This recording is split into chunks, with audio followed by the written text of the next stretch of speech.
mapagpalang umaga ang pinapaabot sa inyo ng mga Seventh-day Adventist.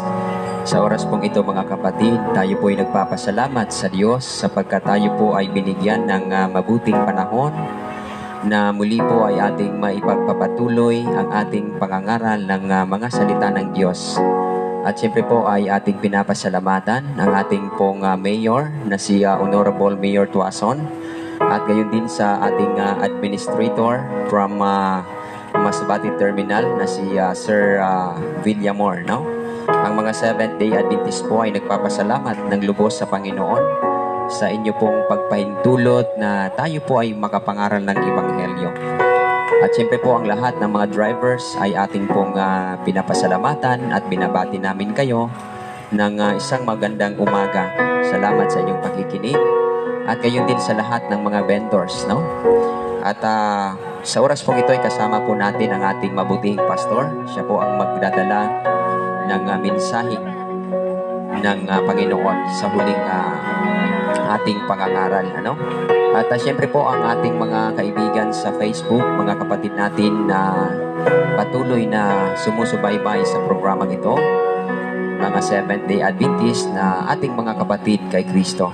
Kayo rin po ay aming binabati ng isang mapagpalang umaga or tanghali man or gabi man sa inyong mga lugar. Maraming salamat sa Panginoon sa inyong pong pagsubaybay at pag-support sa ating ministry. Bago po tayo dumako sa ating pangangaral, ay nais po namin kayong anyayahan na tayo po ay manalangin.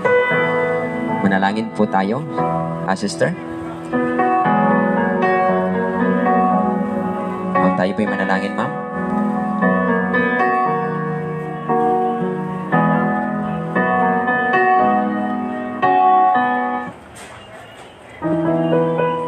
Mag-ampo po kita. Dalaigo naman Diyos sa nakasakit tasan sa mga langit, sa ninakaurason amahan.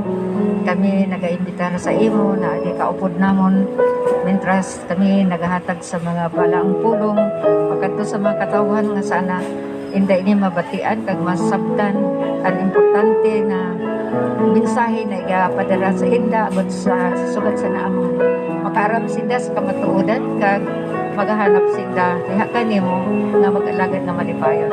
Salamat sa iyong pagkamaayo sa amon tanan panalangini ang mga nagapamati ihatag kanila mga nagtaglawas kusog og kinabuhi nga diin magmadasigon sila sa pagpamati sa utro ng mensahe.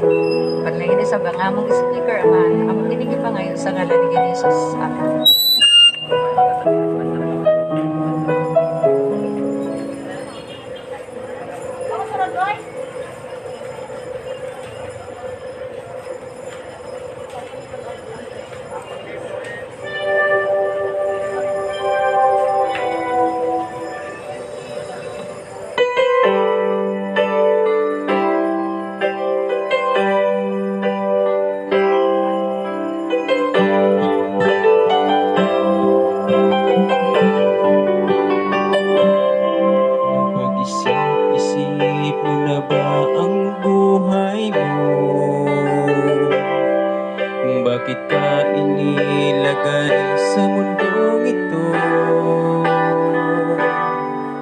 Kung saan ka nang galing, kung saan ang patunguhan,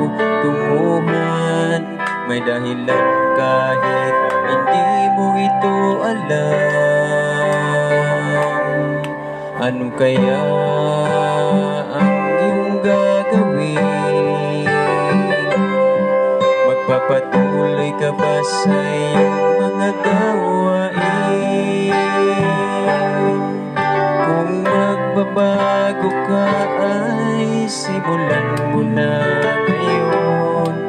Tutulungan ka ng Panginoon, lumapit sa Kanya,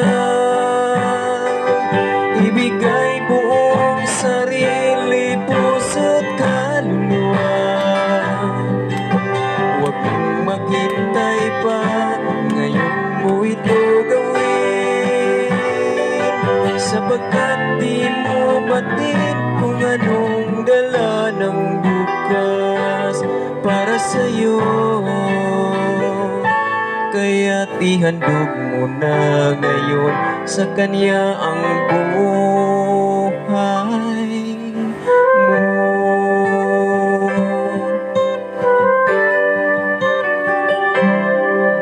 Buhay natin ay pansamantala,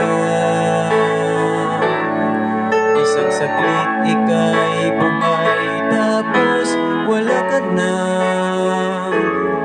Kaya't ngayon ang panahon, harapin ang katotohanan. Sa Diyos lang ang may buhay na walang hanggan. Lumapit sa Kanya, ibigay buong sarili, puso't luha. Huwag kang maghintay pa, ngayon mo ito gawin, sapagkat di mo ba't kung anong dala ng bukas para sa'yo. Kaya't ihandog mo na ngayon sa Kanya ang buhay mo.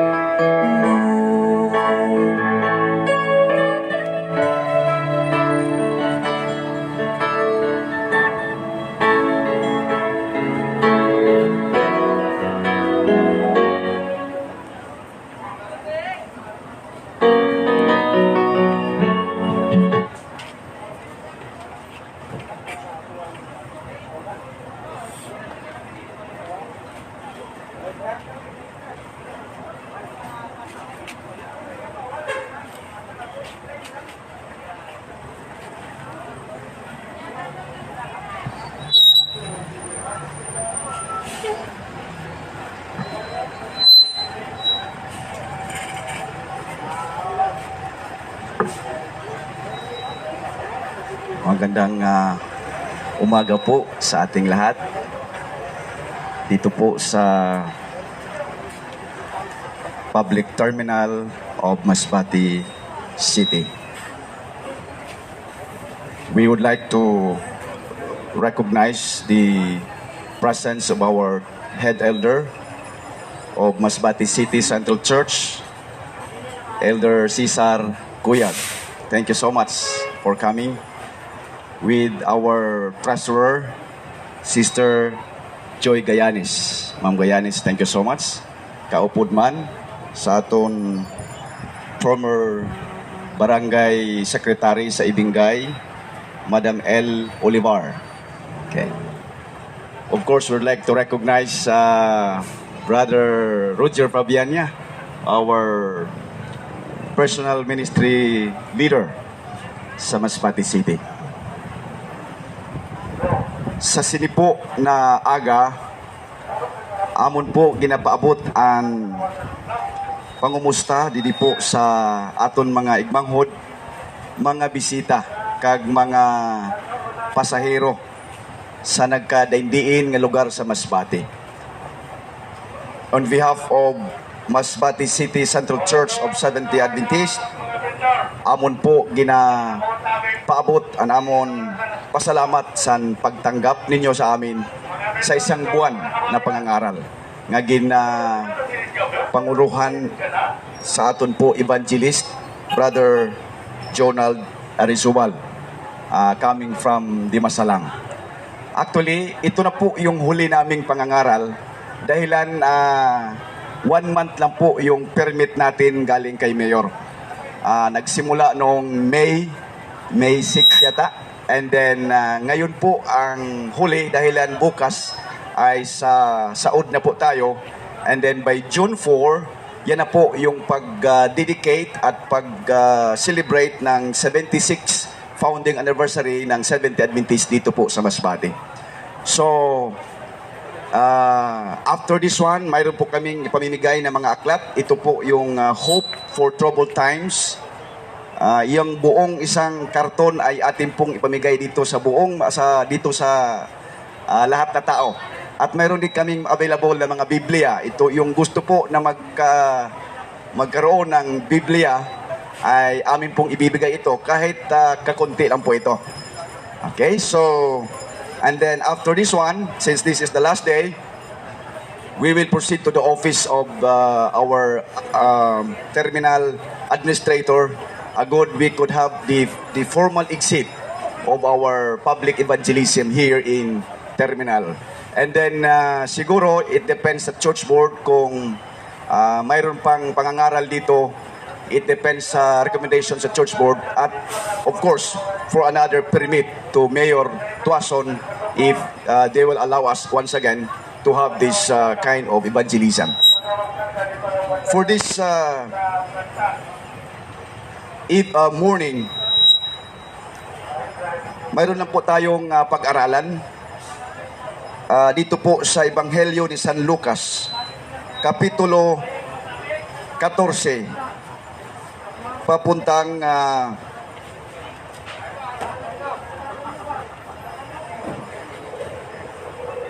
this is the parable of the prodigal son.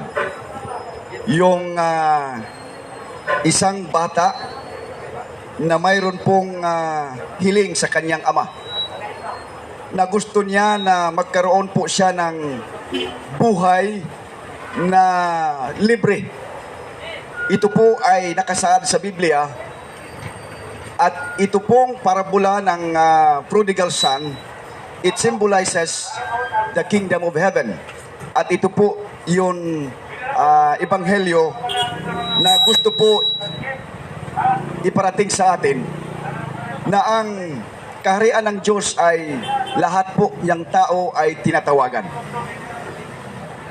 Sa Ebanghelyo ni San Lucas, makikita po natin ang storya sa usad ka pamilya.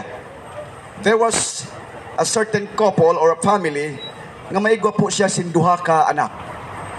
Ini po nga family gin-considered nga pinakamayaman sa inda po nga panahon. Maraming mga ari-arian at dalawa lang po yung kanyang anak. At puro lalaki. Nung kanyang itong pangyayari, lahat niyang anak, yung dalawa niyang anak ay masaya. Subalit, sa isang araw, nagbago yung isip ng panganay. Sabi ng panganay, Papa, I was bored here. Grabe na, nabuboard po ako dito. Gusto ko pong magkaroon po ng kaligayahan. Gusto ko pong mag-try ng buhay na libre. Yung walang ama, walang ina. In other words, gusto niyang mamuhay sa ibang lugar. So, ang ginawa niya ay humingi ng pahintulot ng kanyang ama. Sabi ng isang bata, yung anak, could I have my portion? Pwede ba na akong makuha ang kalahati, yung aking, kung sa sibuhan pa, bahin, ang akong bahin. Kasi ang mga anak, irihin siya. Ang mga anak kasi pag ang ama o kung ang ina ay mayaman, mayroon yung irihin siya or yung nanay, pamana. Pamana. Mayaman yung tao. Siguro kung sa atin dito, pag marami kang sasakyan, yung mga anak mo, pag yan po ay maghiwalay na sa'yo, mayroon yang ibigay mo na sasakyan or mga lupain. So itong parabulo na ito sa prodigal son, humingi yung anak. Sabi ng anak, Papa, I want to live happily. I want to live in wala po sin magbantay sa akon. And I want my portion. Kailangan ko po yung akon bahin. Mga kapatid, masakit man sa damdamin sa isang ama. Pero binigay niya. Sabi ng ama, sige anak, kung yan po yung gusto mo. Kung sa atin pa, kung yan po yung kaligayahan mo, ay susuportaran kita. So, binigay po ng ama kalahati, half of his wealth. Kasi yung anak ay dalawa lang. Binigay niya sa kanyang anak. On the other hand, nung natanggap ng anak yung kanyang irehensya o kanyang bahin,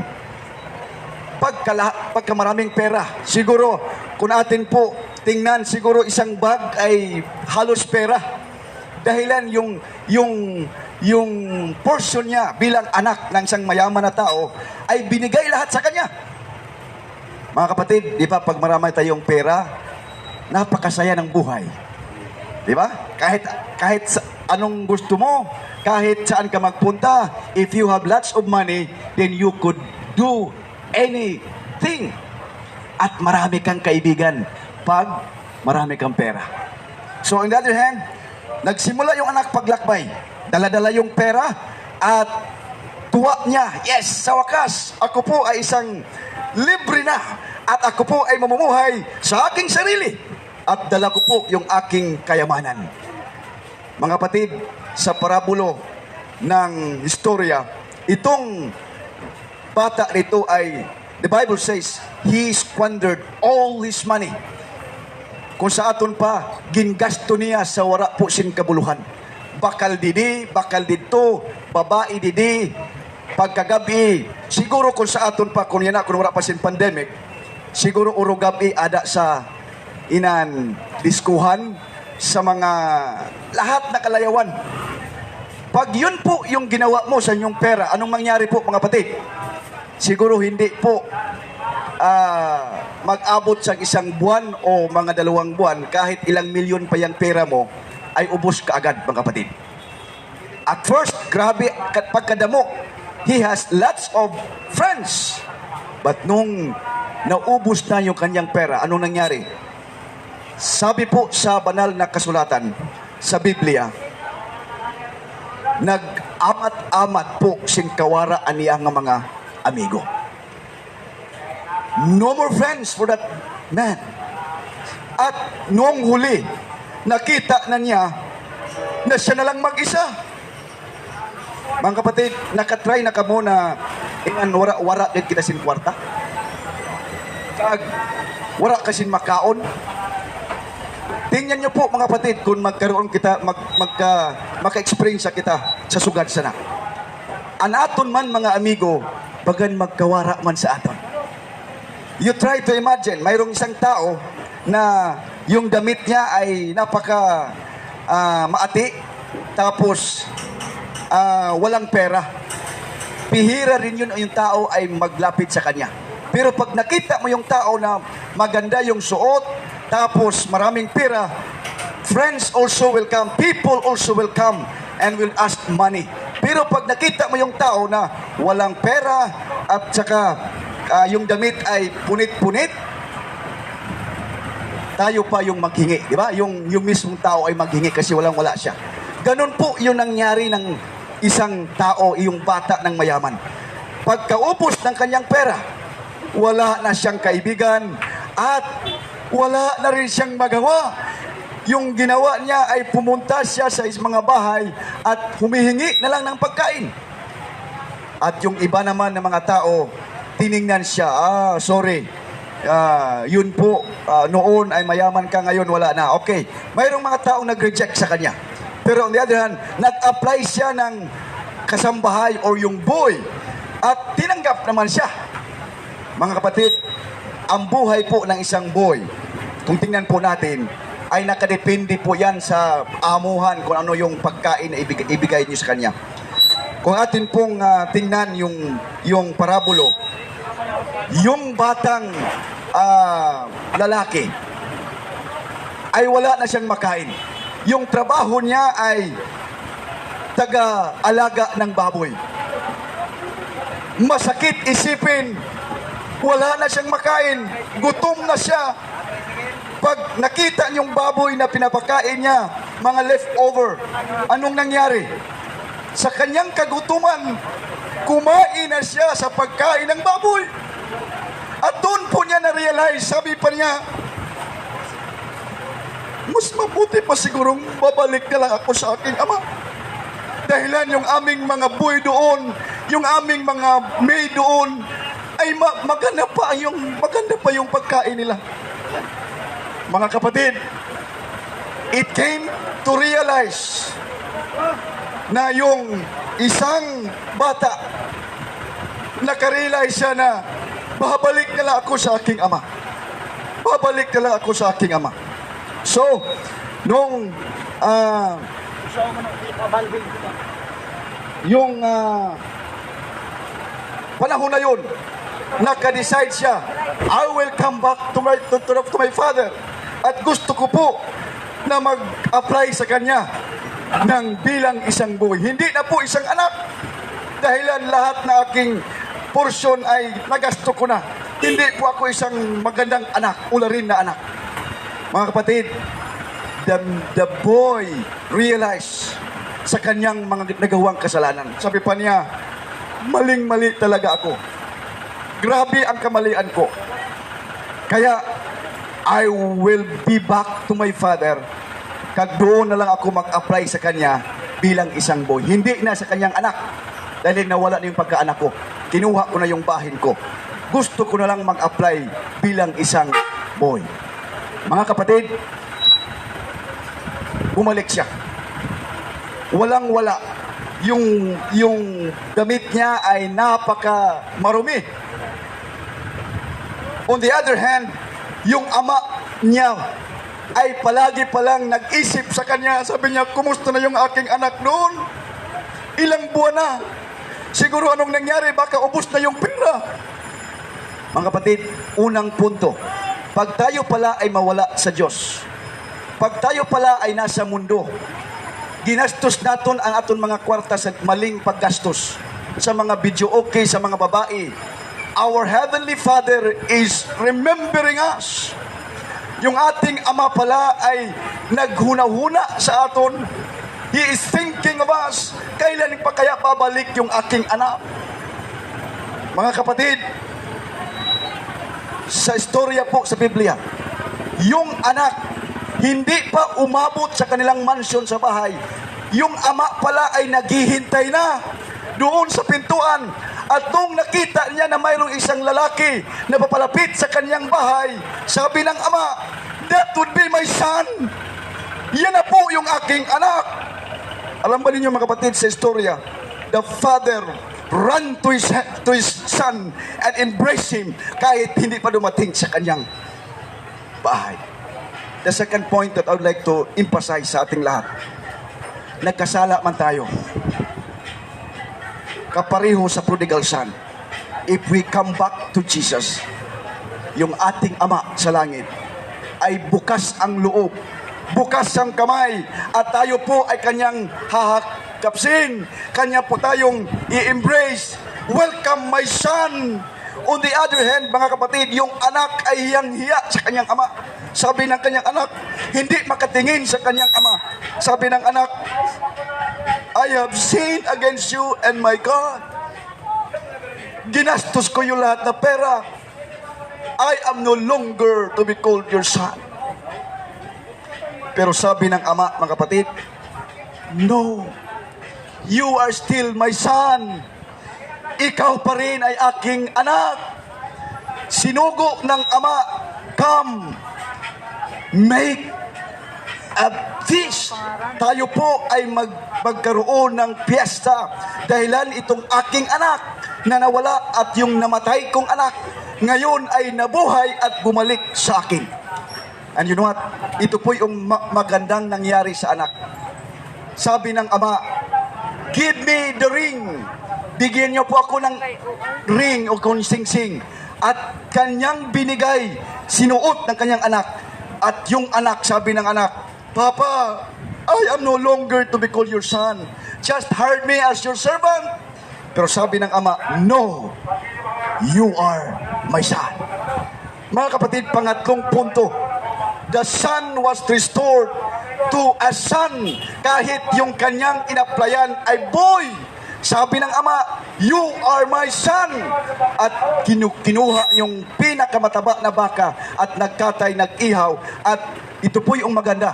Sabi ng ama, bring the best robe of my son. Kunin mo yung pinakamagandang robe at ilagay mo sa kanya, sa aking anak. Mga kapatid, the last point that I would like to emphasize, kahit ano pa yung ating nagawa, kahit ano pa yung ating mga kasalanan, kahit ano pa yung ating mga kamalian, if we come to our realization, pag tayo po ay nagsisi at tatanggap sa Panginoon, ang Diyos po ay tatanggap sa atin. Hindi lang po tayo mahihiya sa Kanya. Just come to Jesus. Pareho sa isang prodigal son na nakarealize siya, grabe na ang kasamaan na nagawa ko. And I want to be back to my Father's house. Mga kapatid, sa umagang ito, ang Diyos ay nagpanawagan sa atin. Kahit saan man tayo, kahit anuman yung ating nagawa na kasalanan, killer man tayo, magnanakaw man tayo, sugarol man tayo, babaidor man tayo, lahat na kasalanan, kaagay o kung parehos ng prodigal son. But if we come to Jesus, kung tayo po ay magpalapit sa ating Ama, sa ating Panginoon, He is open wide. His hands, His shoulder ay malaki yung kanyang pagtanggap sa atin. And we will be restored into His Son and into His daughter as children. Kaya sa umagang ito, sana po atin po na panignilagan ang mga mensahe sa isang buwan na pangangaral po ni Brother Jonal, ni Sister Christine, Brother Edwin o sino pa yung ating mga kapatiran dito, ay sana po ay hindi natin malilimutan. Mawala man kami dito sa ilang mga panahon o lugar o taon, hindi man kami makabalik dito. It depends sa approval sa board kag ni Mayor. Pero at least ito lang po aming maibigay at mahandog sa inyo. If you have your Bible, basahin po natin. Pag-aralan po natin. If you have faith in Jesus, kung mayroon po tayong pagtitiwala kay Kristo, tanggapin po natin siya. Aton po siya kilalanon bilang ating tagapagligtas. Dahilan, siya lang po ang may bigay sa atin ng buhay at siya lang po ang magliligtas sa atin. Sa umagang ito, akin pong inaanyahan ang lahat sa araw-araw na pag-aaral sa Biblia. If you have plan to study your Bible, marami po tayong mga Facebook niyan ngayon kasi ang Facebook is common na po yan lahat. You can search the Facebook Tinig ng Media Ministry, Kapitulo, Versikulo, Hope Channel, Masbate City Central Church. Yan po ay makatulong sa atin. Jesus is calling us. The end is here. Ang panahon po natin yan, malisod na. Aram po natin nga matatapos po ang mundo. Sooner or later, tayo po ay magkaisa sa paniniwala sa Diyos at maglingkod sa Kanya. At amin po ring inainyahan, if you want to visit our church there in Bagong Sirang, in Ibingay, pwede po kayong magpunta doon. Every Sabat, tuwing Sabado, mayroon po tayong pagsamba, 7:30 to 9, first Mass, and then 10:30 to 11:45, second Mass, and then pagkahapon, 3 to 5, youth program, Adventist Youth Fellowship, and then 5 to 6, we have sundown program. At yan po yung mga Wednesday and Friday sa gabi, mayroon po tayong prayer meeting at worship. At kami po ay magagalak at magkilala sa inyo, mag-welcome bilang isang pamilya ng Diyos. At kung kayo po ay mga may problema sa pamilya, sa katawan, o kung may sakit po kayo, the Bible says, go to the elders or to the deacons.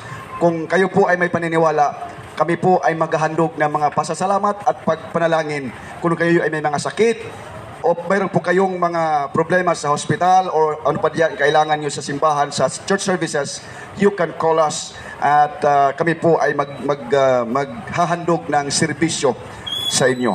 Kaya salamat po. Ito na po yung aming huling pangangaral sa araw na ito, dahil nagtatapos na po yung aming permit sa 1 month na pangangaral dito.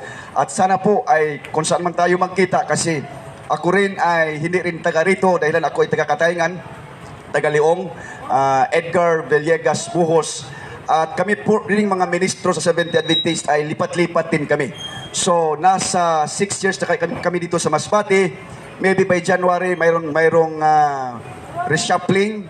So, I don't know kung saan po ako madistino sa susunod na taon.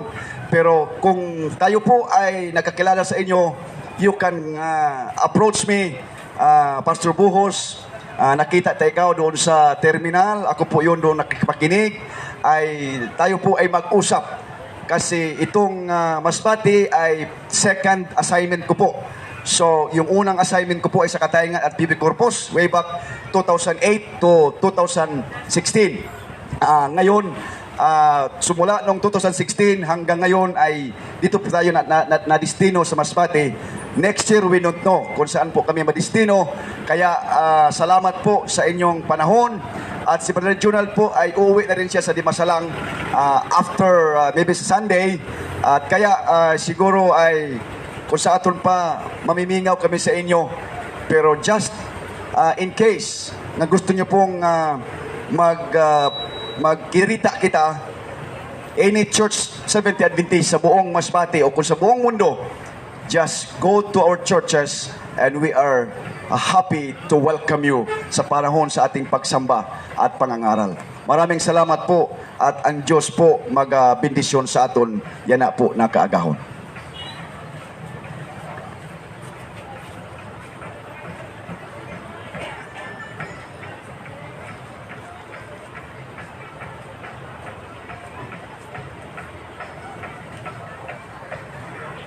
Praise the Lord. Salamat, Pastor.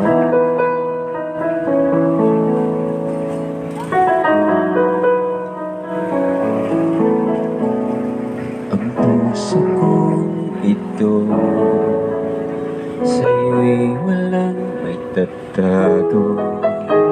Alam mo ang lahat, pati laman ng isip ko. Ngunit hindi ka nagbabago. Ako'y iyong inako, ako'y iyong tulungan, ako ay panghawakan. Maraming beses ako ay nadarapa sa pagtakbo papalayo sa'yo.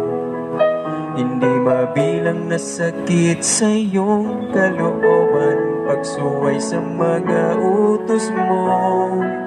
Ngunit handa kang magpatawad at lagi mong hinihintay na ako'y bumalik at tumawag sa iyong ngalan.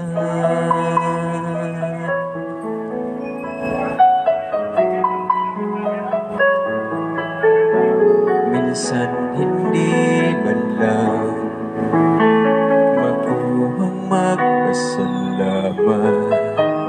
Lahat ng bagay na akin pinaghihirapan, hindi binigyang pansin, biyayang nakalaan sa akin.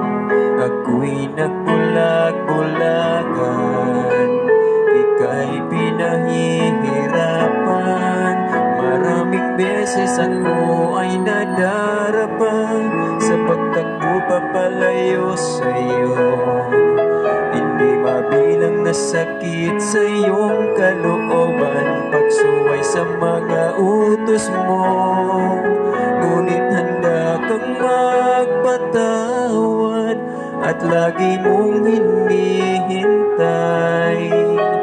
na ako'y bumalik at tumawag sa iyong ngalan. Ikaw lang ang aking kailangan.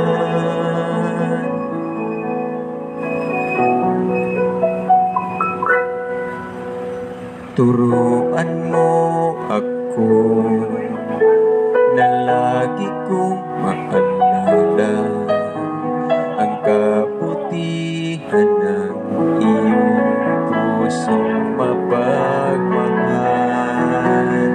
Huwag mo, O Diyos, bibitawan, huwag na huwag mong iiwanan. Handa kong patunayan,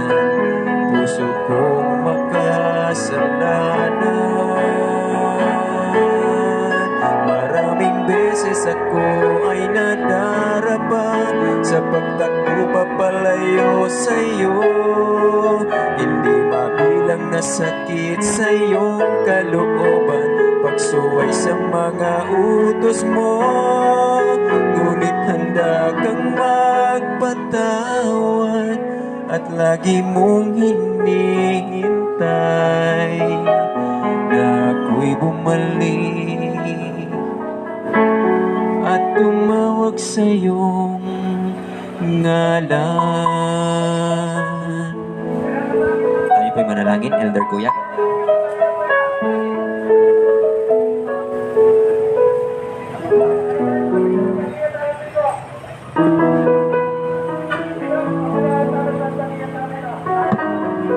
Thank you ko po sa pagduko sa inyong mga ulo, mga G kita. Apo. Kinong Diyos sa mga banal. Ama po namon nga dahil ikaw sa kitaan sa kahitaasan sa kalangitan. Sini po nakaorason kami nagatawag dito sa imo. Nakapalapit sa imong trono sa grasya. Salamat po Diyos ining kahigayunan nga nahimo namon. Nakahimo sa pag-adal, pagpadumdum sa limba ng mga surmaton. Kaya mo ini ang imo tinutuyo sa amon na dapat kami mag-usisa, mag-aram sa mga surmaton. Sa imo mga katukduan, agod kami Diyos, makapanlakaton balik dida sa imo. Kag dili kami padayon na madaya sang kaaway, nga mapahama kami sa karatan. Bendisyonan mo tabi, inintanan ng mga tao o katauhan na adidili na lugar sa terminal. Hatak mo ang may nakalawasan, matuninong na pag-iisip. Bendisyonan mo po tabi ang syudad sa Masbate na makamta namon ang progreso sa namon buhay apisar pa sa hamon sa pandemya. Iligtas kami Diyos, kagabayan mo kami nga tanan sa pag-isip, sa pagbatyag, sa inyong mga sormaton, sa inyong mga polo nga amon na batian, amon na adalan, ay ikaw nagapaduga sa amon naan imo sormaton na amon ipalabas kagamon ipabati dili po ini magaresulta si sayang lugod magaani ini sin mga kalagida sa imo tiilan na maging preparado pakada sa imo kahadian. Salamat sa imo panuga o Diyos sa amon. Apisar kami masapay sin makalisod, makasakitan sinakinaban sininamon panahon, pero ikaw nagapaduga na magabay, magaupod, magabantay sa amin. Kaya po siningaga, sininga oras, awat pa man, na namon mga agrangay dito sa imo Diyos, imumantagaan sin sabat, kat paaki sinigino, inin mga sormaton mga amon na adalan, magapabilin ini sa amon isip, sa amon pamatyagon, kag realisar namon, anamon kamutang nga kung wara ka, wara gayon kami sin mahimo sa amon sa nila. Salamat Ama sa gabay sa Manala Espiritu na maghutik sa amon na konsensya kag mga padumdum sa amon mintras namon pagadumdumon kag pagabasahon an imo mga pulong kay ini amo an manual sa amon pagkakristyano. Patawadon mo kami po sa among pagkakasala, pauranan mo kami sa imo bendisyon, amon ini ginahangay nga mabaton pagi sa kasarigan namo na para ligtas na si Ginoong Hesus. Amen.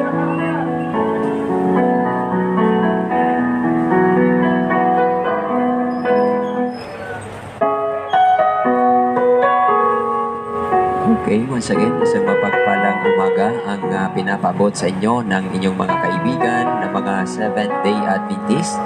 At sa oras pong ito, mga kapatid, mga kaibigan, mayroon po tayong mga box na ipamimigay sa pangunguna po ng ating mga elders at gayon din sa ating district pastor na si Pastor Edgar Buhos. Ito po ay mga babasahin na inyo po itong mapapakinabangan. Ito po ay mga babasahin na ipamimigay po at ipamamahagi sa inyo, at mayroon din po tayong mga Bible na ibibigay rin po, no? Sa pangunguna po ng ating district pastor and then sa ating mga elders from Masbate City Central Church, no? Seventh-day Adventist. Sa mga oras pong ito, mga kapatid, mga kaibigan, habang po namimigay po ang ating mga kapatid ng mga babasahin, kung kayo po ay may mga panahon na makipag-aralan sa amin ng mga salita ng Diyos, At kung kayo naman po ay willing na magpa-Bible study, ay mayroon po tayong mga numero na ating babanggitin, at ito po ay ninyo po itong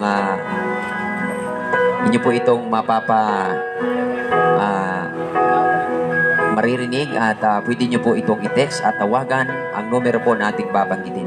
Uulitin po natin, ito po yung numero na 0999-7591636. Uulitin po natin, 0999-7591636. Ito po yung ating numero na kung gusto po ninyong magpa-Bible study at makipag-aralan ng salita ng Diyos, kami po ay maglilingkod po sa inyo. Ang mga Seventh-day Adventist ay maglilingkod po sa inyo.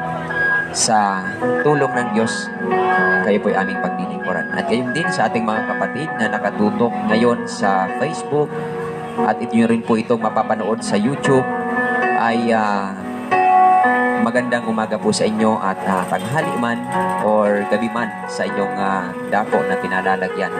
Nawa ang pagpapala ng Panginoon ay suma ating lahat sa araw na ito. At gayon din sa ating mga kaibigan ng mga bus drivers at mga vendors, nawa ay pagpalain po kayo ng Panginoon at maabot po ninyo ang goal na inyong minimiti sa umagang ito. Sa muli po mga kapatid, mga kaibigan, ito po muli ang mga Seventh-day Adventist muli na bumabati sa inyo ng isang mapagpalang umaga. Purihin ang Diyos, sa Kanya lamang ang karangalan, kadakilaan, magpakailan paman. Amen.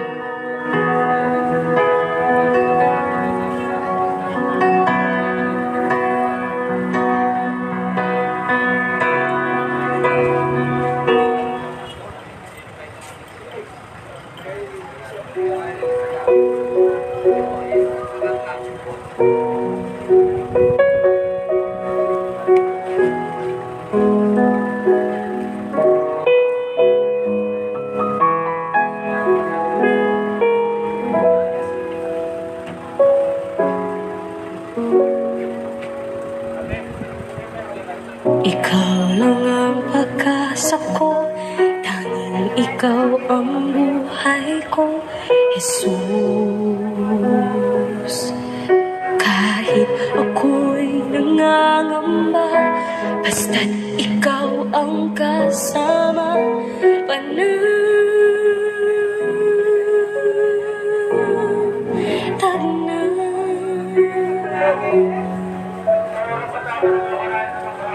ikaw lang ang sasambahin, paligid man ay magdilim, Jesus. Kahit may suliranin man, lagi kang